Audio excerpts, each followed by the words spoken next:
A Nazi rally in the heartland of Germany. Color film reveals the theater of fascism.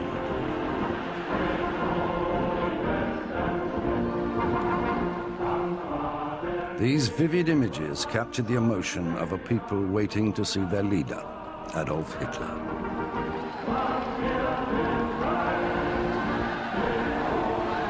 During these years of Nazi rule, Ruth Andreas Friedrich kept a diary, a witness to this adoration of the Führer. Everybody was so happy and excited. Suddenly a wave of howls swelled and became stronger and stronger towards us. "The Führer is coming," some ecstatic bystanders yelled, and a sea of raised arms swayed and tried to catch a glimpse of Hitler.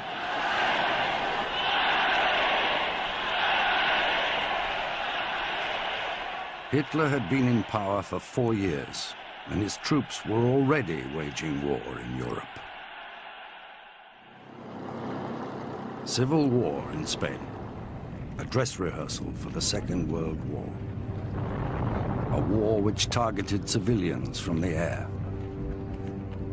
A war of technology and terror, mass atrocity and indiscriminate death.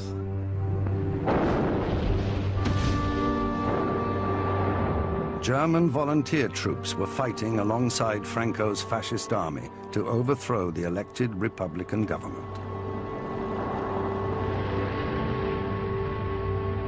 Among them was Klaus Kohler from Hamburg.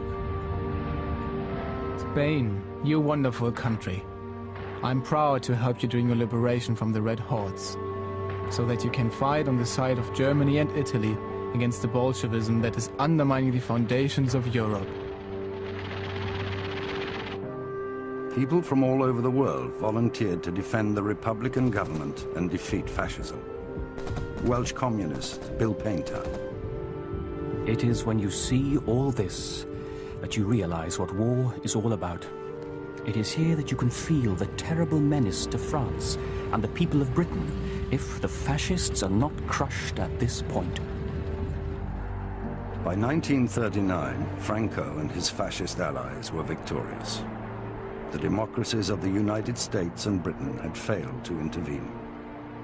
An opportunity to challenge fascism had been lost. A new world order threatened.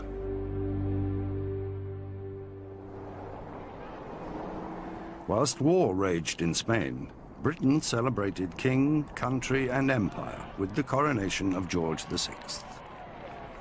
Only once or twice in the life of each one of us comes such a day as this, when we know that we're watching history in the making. People's feelings about the coronation were recorded in a mass observation survey. Procession begins to pass. Surprised to find lump in my throat and tears in my eyes. It was a wonderful sight to see the soldiers outside the Abbey. I've never seen anything like it before. The state coach, surely the most beautiful vehicle in all the world. It crosses Trafalgar Square, and 100,000 faces are turned towards it, and 100,000 throats voice their loyalty. I felt tearful at the sight of the mounted escorts from distant parts of the world, the Indians, the Australians. It affected me to think that England's influence reached so far. Last coronation I see. I'm 77 years old. I was 30 years under King's colours and I wouldn't change a thing. Best country in the world.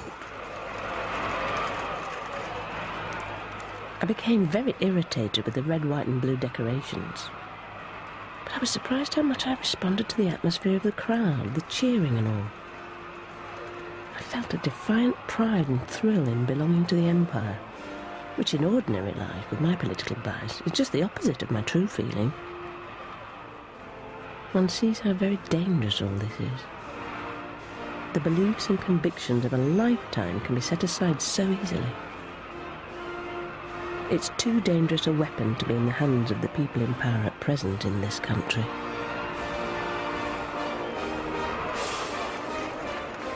Shaken by the carnage of the First World War, British politicians were keen to avoid new wars, keen to find out if the German leader was someone they could do business with.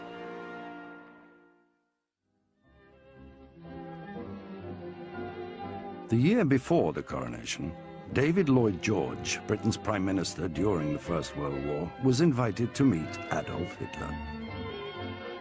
His aide, Thomas Jones, recorded the visit in his diary. At 4:45, we left the Grand Hotel for the Führer's villa, climbing up and up in powerful cars. He received us himself, bareheaded on the top of the steps, shaking hands with each of us. The meeting took place at Hitler's mountaintop retreat, the Berghof. It was probably 5:30 when we sat down in a large circle of low and easy chairs for tea and coffee, and slices of cold ham and halves of hard-boiled eggs. The Führer himself had what looked like Zwiebacks and petit beurre biscuits and butter, and ate but very little. Several members of the party had brought photographs with them, and these Hitler signed. Lloyd George was so taken with the German Chancellor that on his return to Britain, he wrote an article for the Daily Express. I have now seen the famous German leader and also something of the great change he has effected. There can be no doubt that he has achieved a marvelous transformation in the spirit of the people, in their attitude towards each other, and in their social and economic outlook. It is a happier Germany. What Hitler said at Nuremberg is true. The Germans will resist to the death every invader of their country, but they have no longer the desire themselves to invade any other land. Not. Although he's thin, the Queen is smaller. They look like pygmies beside the towering Roosevelts. I don't know what impression of us the King and Queen will carry away, but they had a good press here. From their own point of view, they accomplished some good. Although I doubt whether there'll be any relaxation of our wariness with respect to possible entanglements in foreign affairs.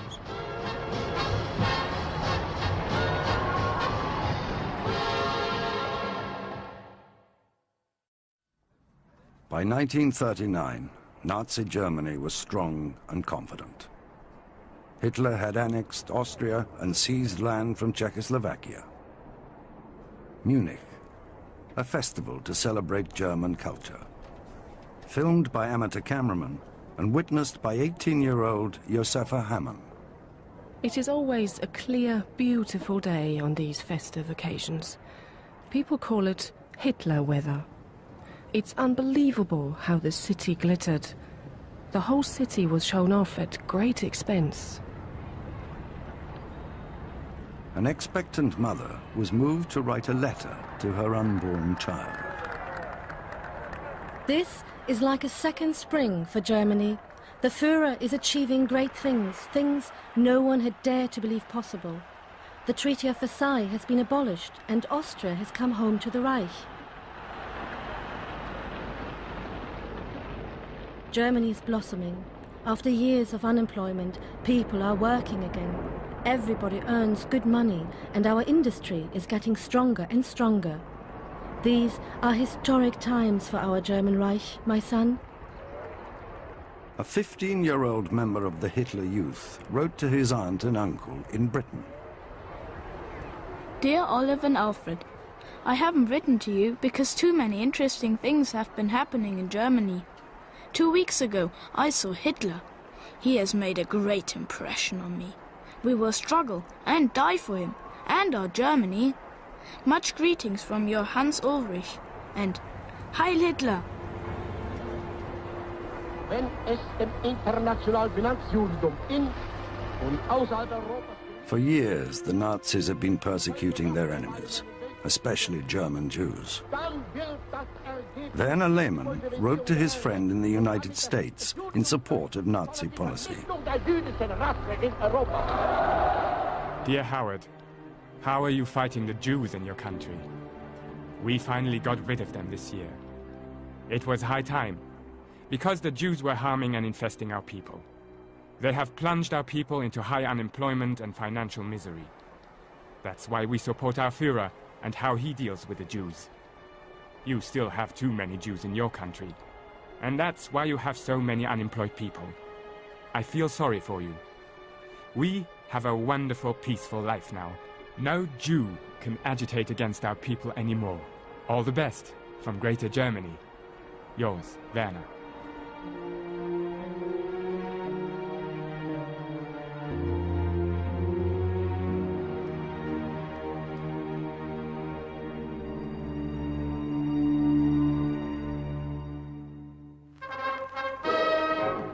The annual sports parade in Moscow, one of the first color films made in the Soviet Union.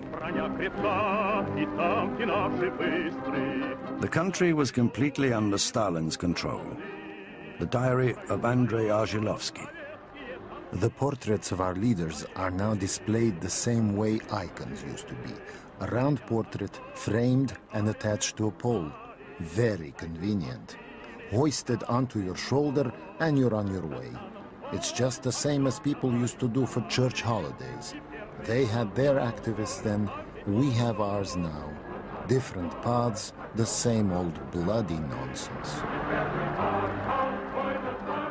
The parades masked the reality of Soviet life.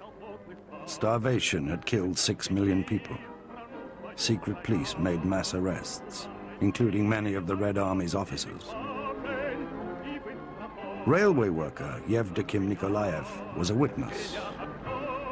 Terror and violence are widespread. I keep hearing about arrests and searches going on everywhere around me. The courts are overflowing with people who are being put on trial for the sort of things that would have been encouraged before. Everybody is too frightened to think, let alone speak out about their horrendous hunger and slavery. Yevdokim Nikolaev's diary was used in evidence against him. He was executed. During these pre-war years of terror, Stalin's purges claimed the lives of more than 700,000 people.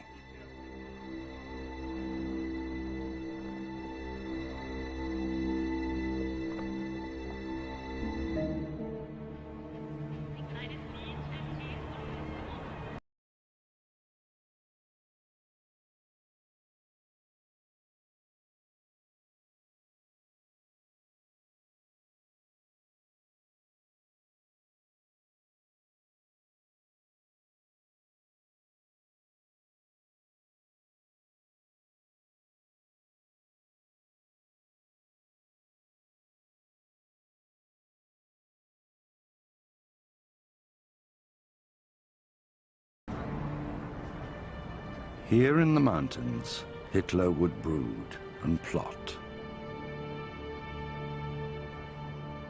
In the summer of 1939, he decided to invade Poland. But he had to make sure the Soviet Union would not defend the Poles, in alliance with Britain and France. On the 23rd of August, Hitler made a deal with Stalin.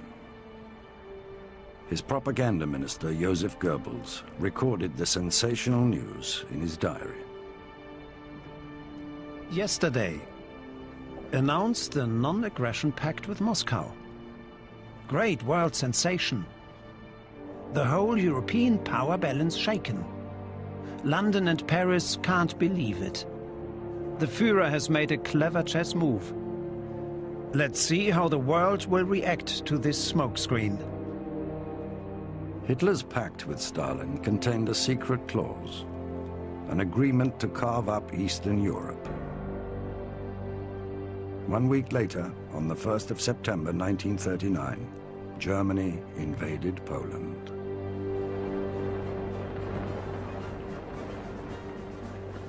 Britain marched off to war. It is unbelievable but true. At 11:15, Mr. Chamberlain spoke. This morning, the British ambassador in Berlin handed the German government a final note. He said that His Majesty's government had sent Hitler an ultimatum to withdraw their troops from Poland. There had been no reply, and the ultimatum had expired at 11 o'clock. We are now at war with Germany. This country is at war with Germany. It brought tears to one's eyes. Khaki-clad boys everywhere. The speeded-up evacuation of 3 million children and invalids from the cities. All these things have come to us. a supposed civilized people.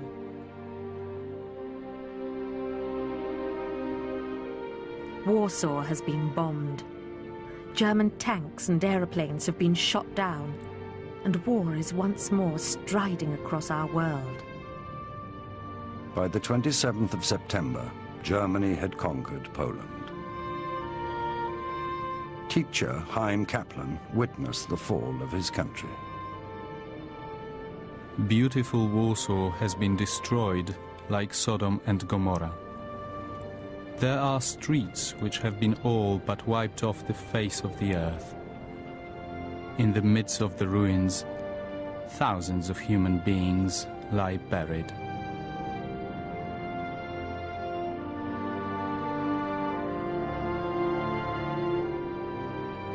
Hitler now turned his attention to the West.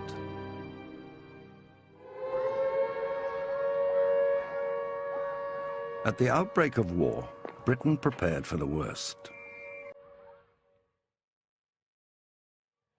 An air raid drill at a school in Hove, Sussex.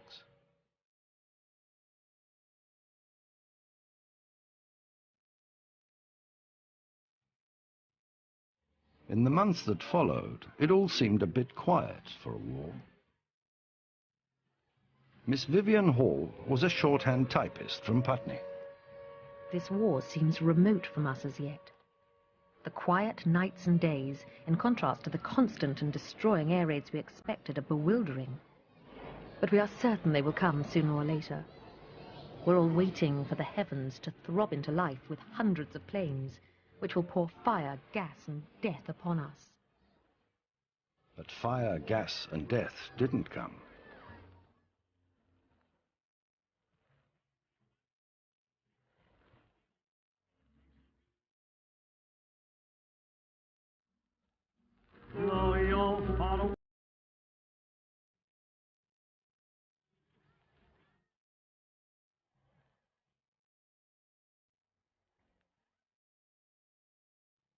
Tired of rules, regulations, and routines, people began to call it the Boer War, the phony war. Another month gone. The news varies very little. We are still awaiting the big things which must happen, and incredibly have not happened yet. We are just a bit weary of it after all these long months. Life is so pointless that it's hardly worth making the effort to make a success of it, as it seems to lead you nowhere.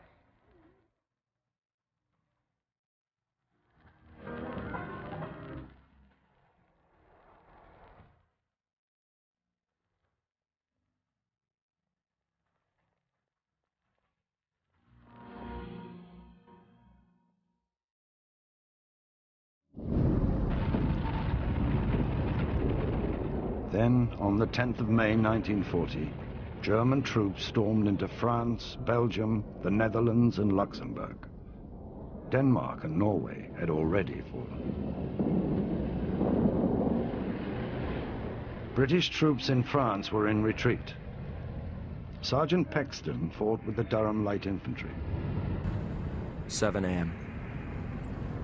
Germans came from nowhere. Proper surprised us. Got down to it in the open and fought for all we knew. Getting wiped out this time, all right. He's sending everything he has at us. French infantryman Gustave Fulcher was a farmer's son from the Languedoc.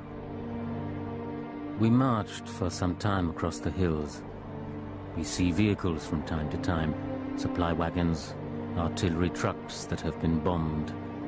Some disemboweled horses here and there, badly hit. Some are not yet dead, and let out plaintive groans as we pass by.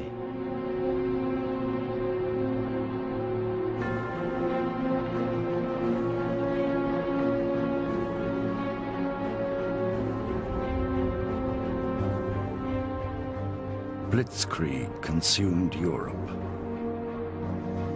The diary of 22-year-old German Hans Perels.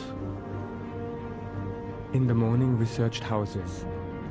The population here is very afraid of us barbarians. A woman was throwing herself at my feet, imploring me not to kill her children. I told her in my broken French that we were only looking for weapons. But she didn't believe me. She cried and begged and cried.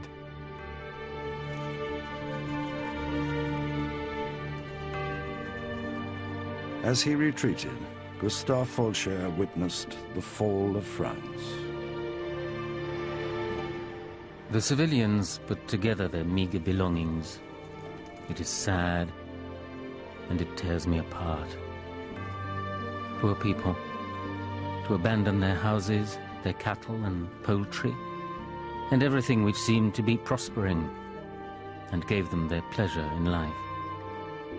The children look wide-eyed, not yet understanding everything that is happening. The day draws to an end, and all the time the refugees pass by in every type of transport.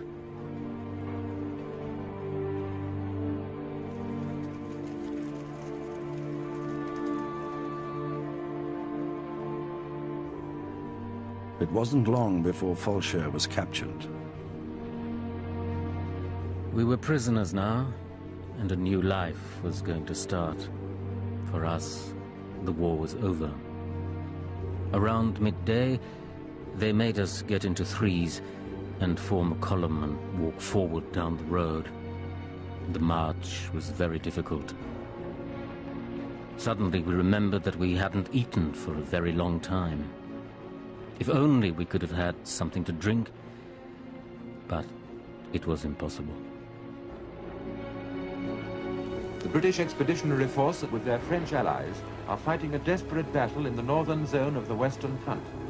They have withdrawn some miles towards the coast, a movement which has been carried out... On the 20th of May, Sergeant Paxton was also taken prisoner. The Allied forces have not lost cohesion, and their morale is high. Just about fed up with everything. Wouldn't take much for me to make a break for it. Be a quick way out anyway, so long as he shot straight away. Suppose I mustn't think that way and just carry on. It can't last forever.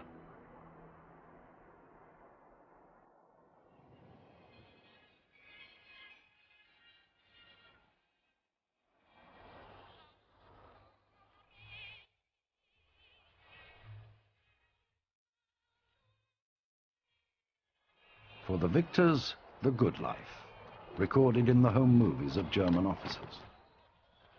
Dear Friar, we are billeted like kings in the most luxurious estates in the whole area. And you won't believe what I had for dinner yesterday. Caviar and ham, duck and crepes Suzette. And a wonderful Bordeaux wine followed by the local cognac. I tried not to drink too much, but we were all in a very good mood after this meal. When they heard that I needed a present for you, one of the officers sent for a large packet of French soap and bath oils. So, my dear, you will be smelling like roses soon. Lots of love, Helmut.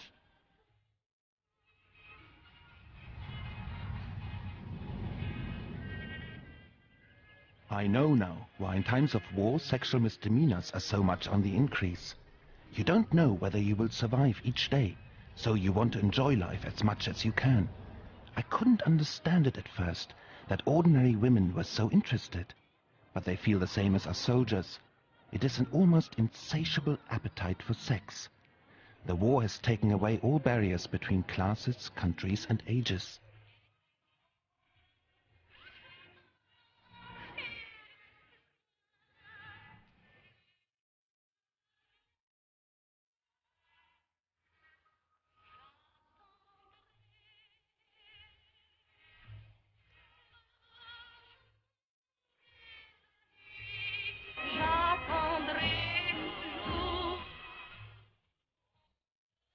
Dear parents, yesterday I saw the Atlantic Ocean for the first time in my life.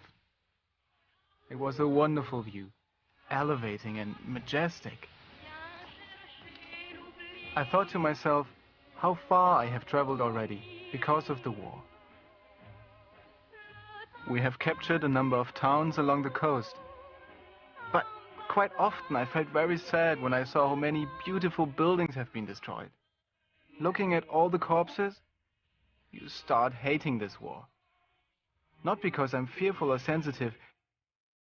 It just seems such a waste.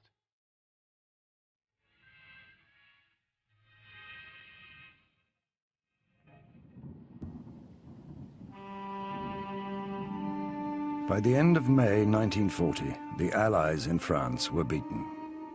300,000 exhausted soldiers had crowded onto the beach at Dunkirk. Among them, Captain Bell MacDonald. We sat on the beach. Organization there appeared to be none. My nerves were in pieces. We were constantly bombed. The harbour caught it, smoke and flame shot heavenwards. The smoke hanging in a huge black pool over the town. Oh, the terror of those hours on the beach. Lying flat on the sand, listening to the shriek of bombers and crack of explosives. I shall never forget those 15 minutes while we loaded. It was an eternity. But at last, we drew away. The lines were cut, the ladders left, so with a huge bow wave we swept onwards to Dover.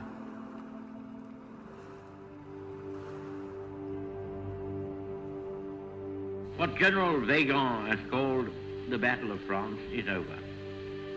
The Battle of Britain is about to begin. Upon this battle depends the survival of Christian civilization. As Britain stood alone, Nellie Carver and Joan Wildish recorded the mood.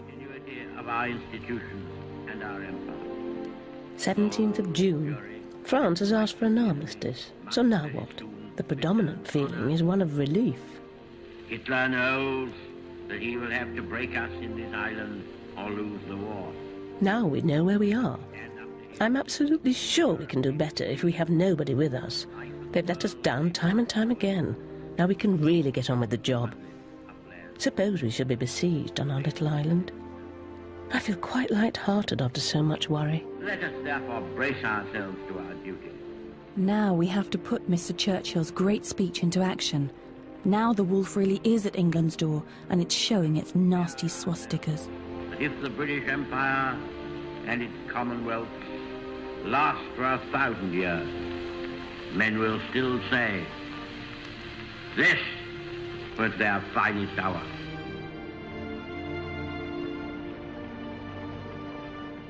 Cometh the hour, cometh Churchill.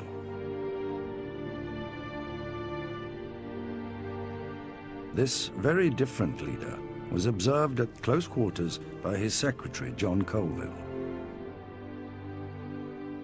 Went up to the PM's bedroom at about 10 o'clock. He was lying in bed, in a red dressing gown, smoking a cigar and dictating to Mrs. Hill, who sat with a typewriter at the foot of the bed. His black cat, Nelson, sprawled, and every now and then Winston would gaze at it affectionately and say, "Cat, darling." This was a leader whose every action symbolized British spirit. The PM will give the V sign with 2 fingers, in spite of the representations repeatedly made to him that this gesture has quite another significance.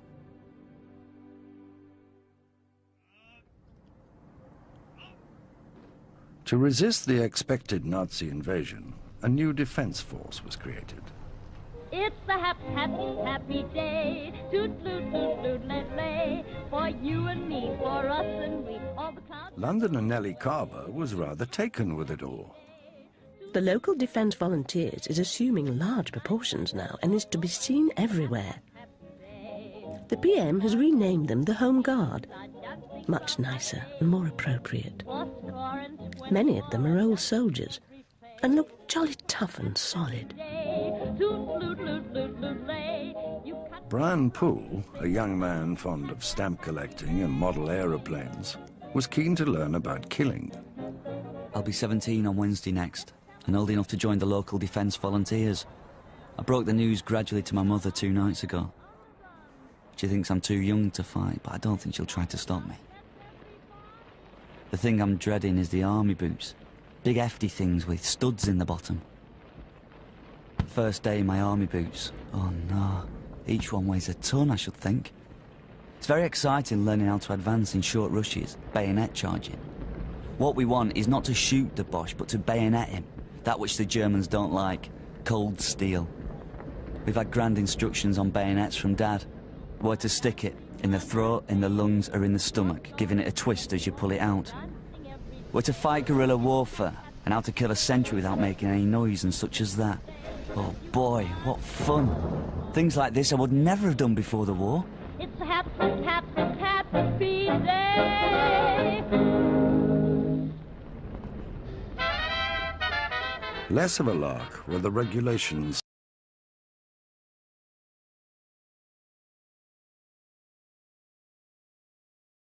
We have had a silence campaign and have been threatened with such dreadful penalties for chattering that we've been afraid to talk.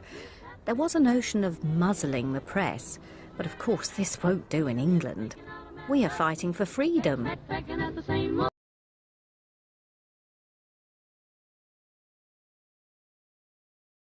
Do. And the queues for absolutely everything. Just find a tree that's shady. Tea is rationed 2 ounces per head per week. As we are 6 in a family, it's enough for us. We can't get condensed milk or eggs now. Golden syrup is also off. We all had 2 pounds of sugar a head last week for jam making. I've also dug some potatoes. They are yielding well.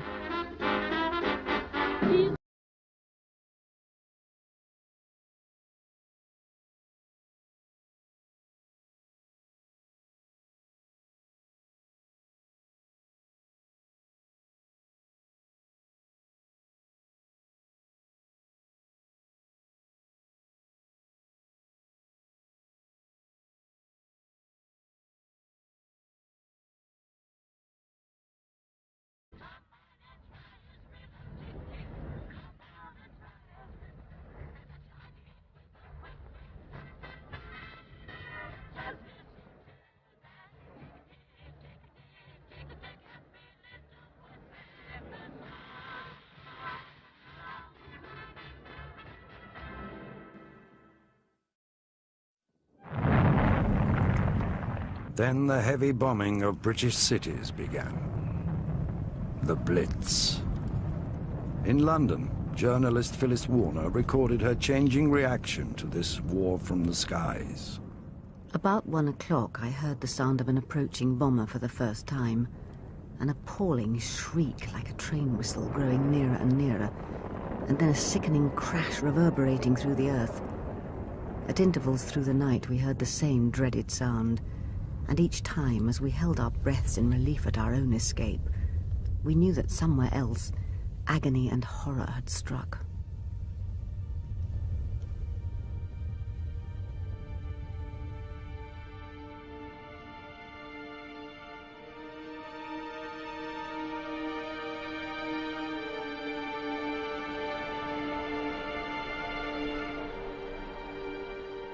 "15th of September. The mornings are marvellous. It's such a triumph to wake up alive, to find the sun shining and to have a whole day before you. Of course, the ultimate horror is being buried alive. People have already been dug out after 4 days, and there must be some who haven't ever been got out.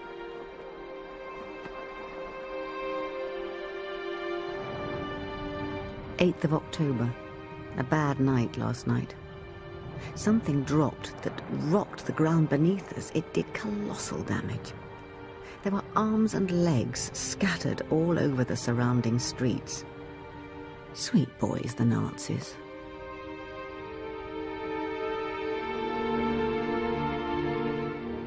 November the 12th. It's pretty certain that if you can stand up to the first month of bombing, you can stand up to it indefinitely. In the first week, I'd have run away if I'd had the chance. Now, I wouldn't want to be anywhere but in London. In the heaviest period of bombing between September 1940 and May 1941, 40,000 people were killed and over 2 million homes destroyed.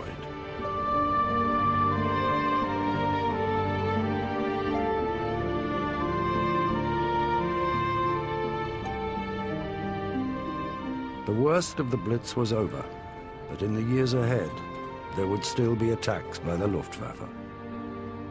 This daylight raid on 2 buses in Bristol was recorded by amateur filmmaker Ray Lawrence.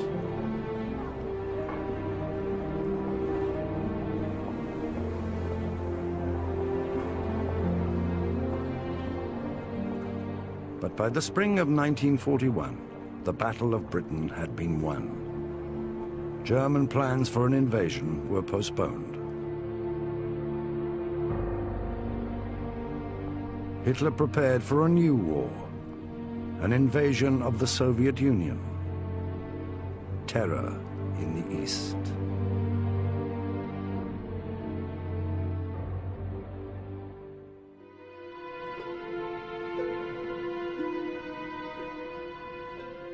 By the spring of 1941, Hitler had decided to break the pact with Stalin. Under the codename Operation Barbarossa, he planned the invasion of the Soviet Union.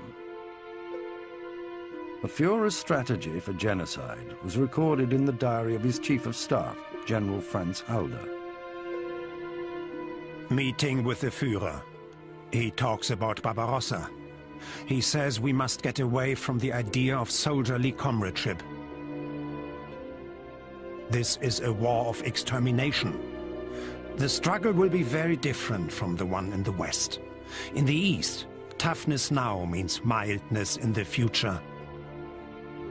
The leaders must make sacrifices and overcome their scruples.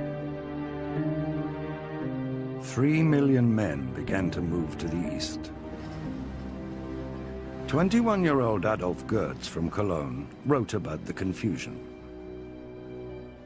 6th of June 1941. Lots of rumors. You can feel that something big is going to happen. For weeks now, military trains have been rolling day and night to the east. Why are all these troops being taken to the east? We have a treaty with the Russians. Shouldn't we be fighting England? Shouldn't we be finishing off the Tommies? On the eve of Operation Barbarossa, officers toasted the largest invasion force in history. Einmal kommst du doch zu mir zurück.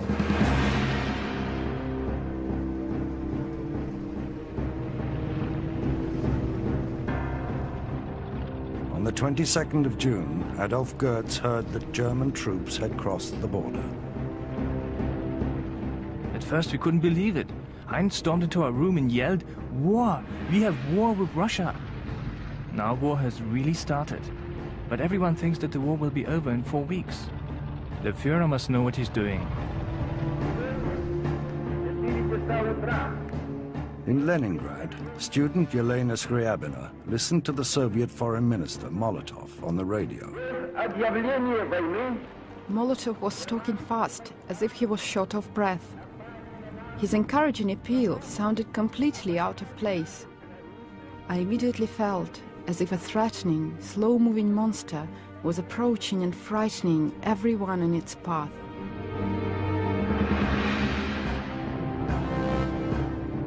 Over 3,000 tanks attacked on 3 fronts, stretching nearly 1,000 miles from the Baltic to the Black Sea.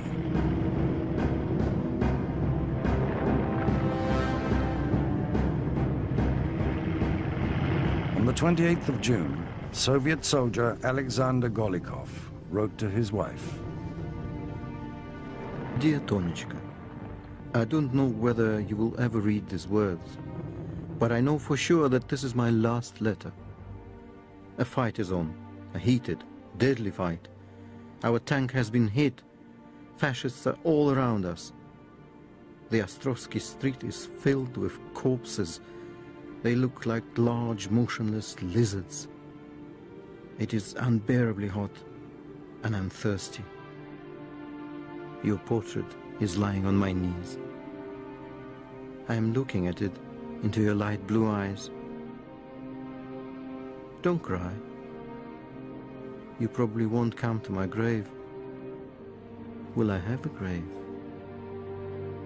The day he wrote this letter, Alexander Golikov was killed.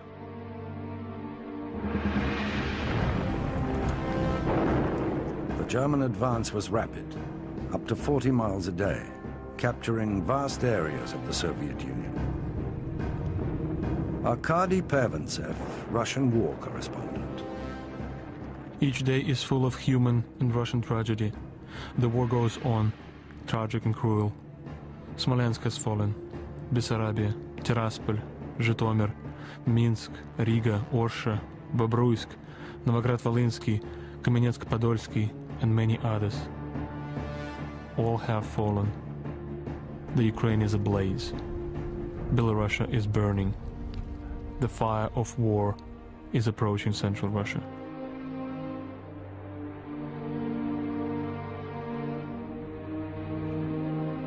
Over 3 million Soviet soldiers were captured.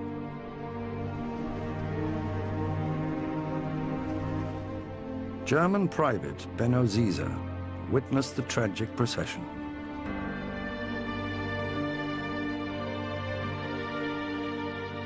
We suddenly saw a broad, earth-brown crocodile slowly shuffling down the road towards us.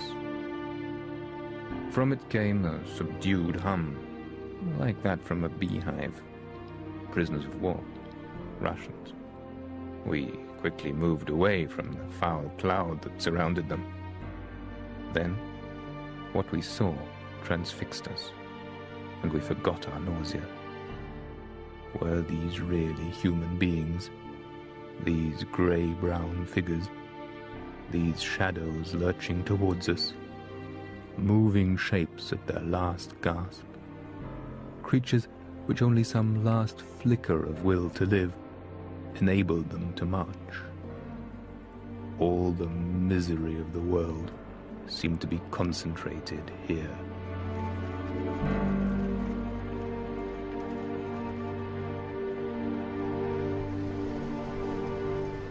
Battlefield brutality and years of propaganda had created a hatred and a contempt which made the killing of prisoners permissible. 21-year-old Hugo Lapp was a gunner with Panzer Group 23. Dear Mother, each time when I look in the faces of the captured Russians and I see the scum of their Asian vile, then I am convinced over and over again that this battle is necessary to guarantee the survival of our homeland and culture. Often we don't have time to take prisoners, and in order that they can't attack us from our backs, we bump them off, there and then. All this killing requires strong nerves. One of our lads couldn't take it any longer. He killed himself. He leaves a wife, parents, and 2 children behind. Yours always, your youngest son. In 6 months, 600,000 Soviet prisoners of war died.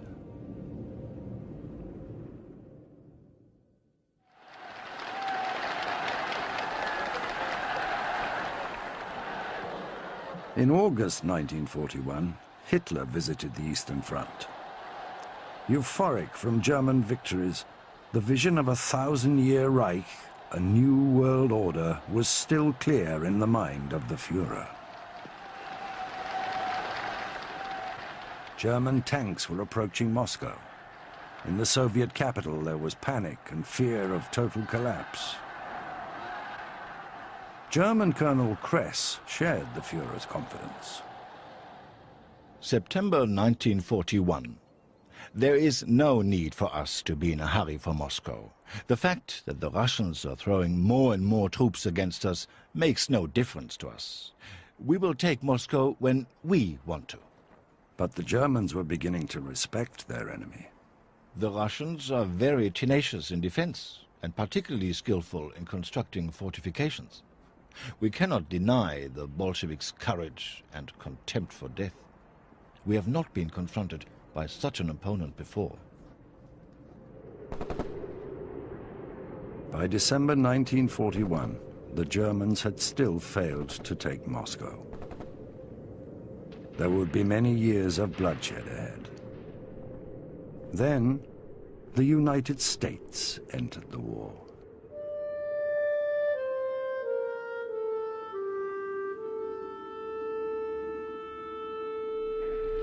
December 7th, 1941, a date which will live in infamy. After President Roosevelt addressed the nation, George Rademacher of the U.S. Navy wrote in his diary, "Well, it's come at last. Japan has bombed the naval base at Pearl Harbor, Hawaii, and the city of Honolulu. Listen to flashes over the radio. The consensus of opinion is that the whole world will be in actual conflict by this afternoon." A European conflict had become a world war.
The surprise Japanese attack on the 7th of December 1941 left America